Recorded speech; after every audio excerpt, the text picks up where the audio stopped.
horses. We work them quite hard. They do a gallop every 4 days when they're being prepped for the big 3-day events.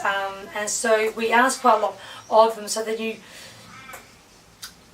nutrition that they have in them and the feed that we feed them is actually really important. And I'm really big against feeding oats and grain personally, and my top mare is, obviously my top mare's a mare, my top horse is a mare, and I'm really funny about feeding grains to mares, in case they tie up, and people think I'm a bit sort of nuts, but to make sure I get the right, and she's lazy as well, like she's lazy, like a diesel engine, you've got to get it cranking, and so getting her feed right is quite hard, because she needs to have the right amount of energy. She needs to be able to want to eat it properly, because she's quite fussy sometimes, and so I work really closely with Barastoc to send in what I'm feeding her. They come out and we sort of work out the right diet for her that we just sort of tweak as the season goes on, just to make sure she's at the right weight and has the right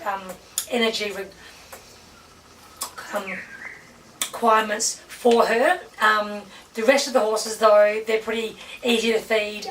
We feed just a mixture of loose and chaff, and we feed that mainly for ulcers for the horses, so they have that sort of buffer on their stomach, calm performance pellets and competitor pellets. I know that the competitor is quite hard to get in this state, so quite a few of my clients actually feed it, get it from us, and we just do it that way. But I find it's a really great feed. It's got that extra bit of energy to it without the grains in it, and horses do really well on it.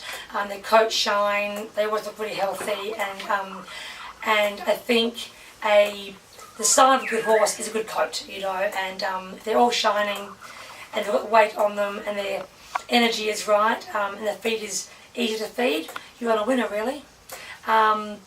Also, we have obviously a lot of staff turnover here, and working students come in, people come in and do their work experience here, vet students, school students, so we're going to make sure our feed room is as organised as it can be. We make sure we have all the feeds written on the tubs, so when people come and tip the feed bags in, they're putting it in the right bin.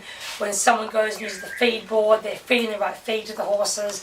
That way I trust that every horse is getting the right diet without me personally having to come in and make each feed up. And so it's important for that. And then our feed sacks also, we feed a lot of feed here, lots of horses. We have an overflow of feed sacks quite often, so we give them to friends to put their poo in, they go and sell their poo on the side of the roads. That's really great. And we also bag the poo up ourselves sometimes and give that to neighbours for their gardens. So the feed and the feed sacks have multiple uses, which is great.